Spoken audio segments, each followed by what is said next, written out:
Normalisasi Kali Ciliwung di wilayah Kampung Pulo, Kampung Melayu, Jakarta Timur hingga kini masih terus dikerjakan. Dan untuk mengetahui perkembangan terkini dari normalisasi Kali Ciliwung tersebut sudah ada reporter Carlos Michael dan juru kamera Rio Cornelianto. Selamat siang, Carlos. Bagaimana pantauan Anda mengenai jalannya proses normalisasi Kali Ciliwung di sana? Sudah sepanjang apa jalan inspeksinya ini selesai?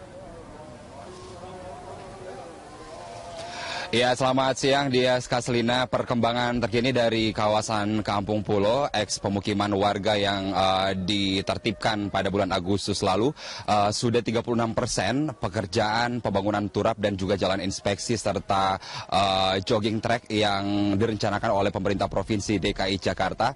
Dan seperti yang Anda lihat di belakang saya, alat jenis beko, kemudian juga ada 4 buah kren masih standby di sini untuk melanjutkan pengerjaan pembangunan jalan inspeksi, pemasangan turap.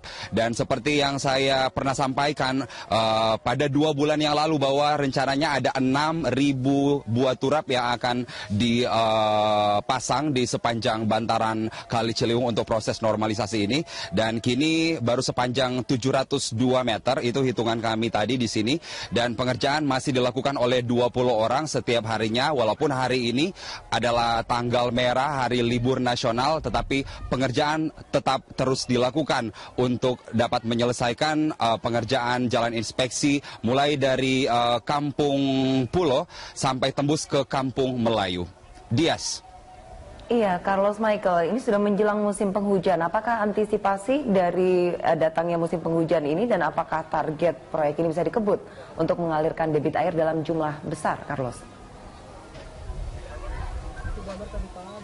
Iya, dia seharusnya target yang dicanangkan oleh pemerintah Provinsi DKI Jakarta pada saat penertiban Kampung Pulo 2 bulan lalu atau 24 Agustus, dikatakan bahwa targetnya seharusnya selesai sebelum akhir tahun ini atau pada bulan Desember, dan pengerjaan ini harusnya dilakukan dalam waktu 3 hingga 4 bulan. Tapi memang melihat kondisi di sini baru 36% pengerjaan dilakukan, artinya masih ada kurang lebih sekitar 1.000 meter lagi yang harus dikerjakan. Tentu kita berharap bahwa pengerjaan ini memang akan selesai pada waktunya, apalagi seperti yang Anda katakan tadi, musim penghujan akan segera tiba. Kita berharap bahwa normalisasi ini proyeknya tidak akan terganggu pada saatnya nanti sudah selesai, sehingga ketika debit air Ciliwung kemudian meluap pada saat musim hujan dapat mengalir dengan lancar di proyek ini. Dan kita berharap bersama bahwa proyek ini dapat selesai sesuai dengan janji pemerintah per Desember 2015. Sementara itu dulu yang bisa kami laporkan. Dias, kembali ke Anda. Baik, terima kasih Carlos atas laporan Anda. Pemirsa, reporter Carlos Michael dan juru kamera Rio Cornelianto melaporkan langsung dari Kampung Melayu, Jakarta Timur.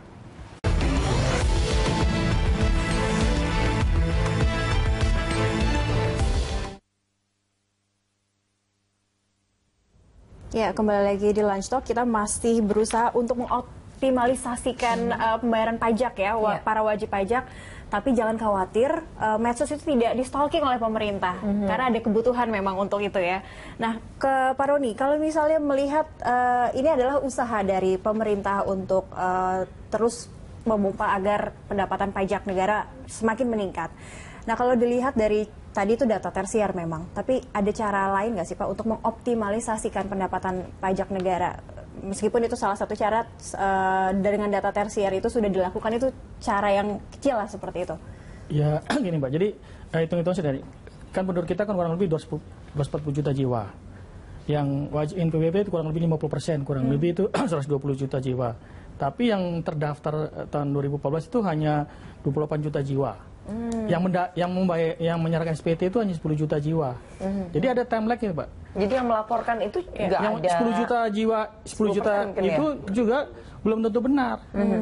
Makanya ketika melakukan upaya sampai target realisasi itu tadi salah satunya itu kan banyak cara kan, melalui tadi pemantauan wajib pajak melalui media sosial. Nah, masalahnya itu tadi kesadaran masyarakat itu gimana itu tadi. Contoh misal tadi orang pribadi ada 26 juta jiwa yang punya NPWP, tapi ini orang pribadi ya.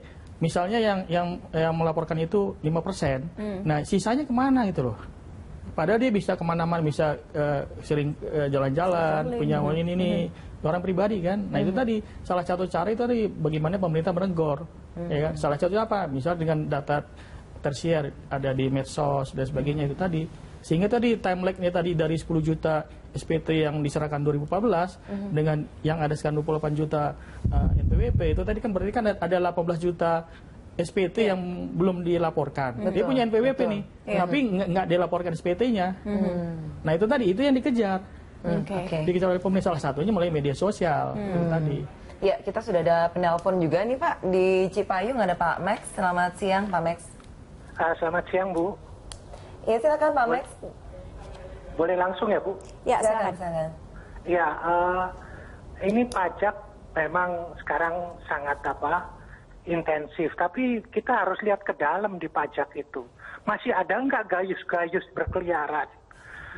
Waktu zaman itu pajak dengan memperkenalkan advertensi bahwa zaman sekarang tidak bayar pajak, apa kata dunia? Gayus muncul. Nanti ini gimana dengan gayus-gayus itu? Kan orang jadi tidak percaya dan ngemplang-ngemplang pajak itu karena orang juga sudah terbayar. Jadi tolong Ditjen Pajak itu ke dalam juga harus reformasi. Jangan cuma ngambilin. Coba dites semua orang-orang pajak itu. Saya kira semua anaknya belajar di luar negeri. Saya kira gitu Bu, terima kasih. Baik Pak, terima kasih Pak Max. Belajar luar negeri tapi semoga bayar pajak ya. Nah ini kalau dilihat sepertinya sudah ada krisis kepercayaan jadinya dari masyarakat. Benar sih, hari gini tidak bayar pajak, tapi ternyata banyak pengemplang pajak.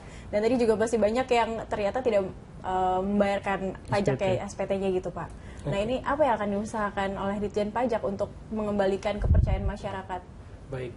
Jadi memang salah satu problem kita Pak, memang masih rendahnya kepercayaan masyarakat terhadap kita. Nah inilah yang sedang kita coba lakukan. Tadi yang disampaikan oleh Pak Roni sebenarnya bicaranya mengenai faktual kondisi kita, mappingnya sangat menyedihkan sebenarnya. Ya, dari situ kan teman-teman ini bisa merasakan ya, wah kok sedikit sekali ya orang-orang Indonesia nih yang 240 juta yang lapor loh, yang terdaftar 26, yang lapor 10, yang bayar Pak lebih rendah lagi dari itu Pak. Jadi sedikit kontribusi dari masyarakat kita terhadap pembayaran pajak. Sedangkan kita ingin negara kita maju, negara kita punya kemampuan macam-macam, bisa bangun segala macam, tapi kontribusinya sangat rendah. Nah terkait dengan permasalahan ke dalam, sebenarnya kalau kita bicara mengenai gayus ini adalah ekses dari reformasi yang kami laksanakan dari masa-masa sebelumnya Pak. Nah pada saat kita melaksanakan reformasi itu, salah satunya yang memang bisa tersingkir itu adalah gayus, bisa ditemukannya orang-orang seperti gayus ini. Kami termasuk salah satu instansi yang sudah memiliki yang kita sebut dengan whistleblowing system. Di dalam sistem yang kami miliki ini semua bertanggung jawab. Atasannya yang atasan yang bersangkutan, kalau dirasa dia memang mengetahui ada pelanggaran terhadap integritas oleh salah satu anggotanya, dia akan bertanggung jawab. Sehingga memang bagi kami begini, pelanggaran integritas ini kan sebenarnya apakah ada peluang atau artinya dalam sistem yang benar, yang tidak benar, ataupun memang ada keinginan dari dalamnya, artinya ada kesempatan dengan manusianya sendiri. Nah kesempatan yang bisa kita perbaiki. Nah salah satunya kita install dengan whistleblowing system tadi, kejelasan SOP yang kami miliki. Kami membuka semakin banyak sekarang laporan-laporan pengaduan.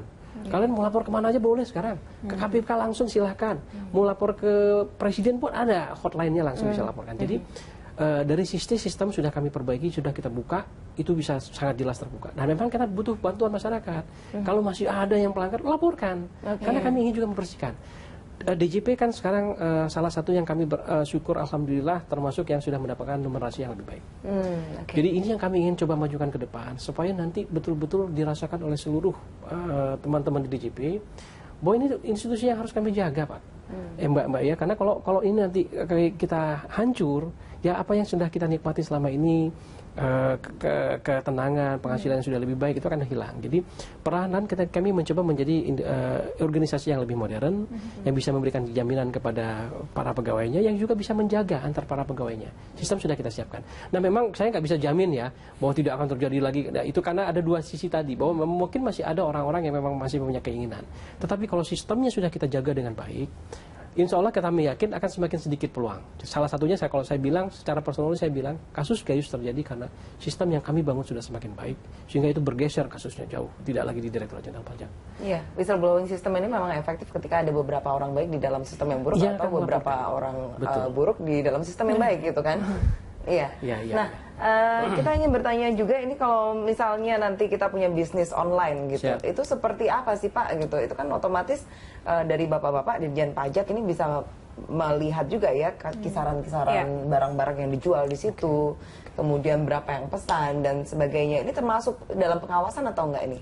Oh, kalau bisnis online itu termasuk dalam pengawasan. Berbeda dengan media sosial ya. Karena bisnis online ini kan transaksi bisnis, kegiatan bisnis. Jadi kami sudah sejak tahun 2013 sudah memang mengeluarkan aturan-aturan yang mengatur mengenai bagaimana kita mengawasi dan mengenakan pajak untuk bisnis online. Yang pertama saya sampaikan kembali nih, nggak usah khawatir, ya, karena tetap melalui prosedur dan tata cara yang sudah ditentukan berdasarkan perundang-undangan yang berlaku. Yang akan kita monitor nanti adalah kegiatan bisnisnya. Jangan sampai yang terjadi, oh ya, yang perlu juga saya tegaskan begini, tidak ada pajak baru loh untuk yang bisnis online. Karena kami anggap dia sebagai entiti biasa, tapi menggunakan media elektronik ini, media online ini untuk melaksanakan penjualannya. Jadi kalau dia menjual barang tersebut terutang PPN, ya harus dia pungut PPN-nya. Nah, kami tidak ingin terjadi begini nih, teman-teman banyak yang beralih ke industri online menjadi booming maju. Kenapa? Karena ternyata tidak dipungut PPN-nya. Nah, itu dia kan. Itu kan nggak fair dengan mereka-mereka yang lain. Dengan alasan kasihan usahanya usaha kecil atau itu usaha gurem seperti itu, Pak. Itu yang salah sebenarnya. Karena kalau usahanya gurem, kalau usahanya tidak berhasil, kalau usahanya masih mengalami kerugian, sama seperti bisnis-bisnis yang lain, kami berikan kesempatan untuk kompensasi kerugian selama 5 tahun. Tapi sudah ada e-commerce tax juga ya? Ya, bukan ada teks yang baru, tetap aja teks yang biasa. Jadi e-commerce itu kan adalah itu karena istilah media saja disebut dengan e-commerce tax, tapi perpajakannya tetap seperti biasa. Bagi entiti yang melakukan penjualannya sendiri, berapa penghasilan dia setahun akan kita hitung sebagai PPh badannya. Ya, atau kalau dia orang pribadi, PPh orang pribadinya. Pada saat dia melakukan penjualan yang terkena PPN, ya dia harus pungut PPN-nya. Pada saat dia beli, dia kena PPN, dia akan bisa kredit input outputnya, dia akan harus bayar berapa PPN yang harus dibayar. Jadi untuk bisnis ini kita memang sudah siapkan aturannya, sudah kita lakukan monitoring bagaimana kegiatan ini, tapi memang bahkan dari dunia mediasnya, dari dunia bisnisnya sendiri memang masih mengalami kesulitan untuk memonitor benar, karena transaksinya pembayarannya kan macam-macam itu. Bisa melalui ATM, bisa menggunakan kartu kredit, kadang-kadang semi manual pula, dia bayar pas pada saat barang datang dia kasih pembayarannya. Monitoring kita terhadap permasalahan itu memang masih belum 100% bisa kita monitor. Tetapi yang pasti kami sudah siap untuk melihat bagaimana bisnis ini. Kami sudah membagi menjadi 4 kelompok bisnis untuk yang e-commerce. Oke, baik, kita akan lanjutkan di segmen berikutnya Bapak sekalian, dan kami akan kembali pemirsa usai jeda, tetaplah di Lunch Talk.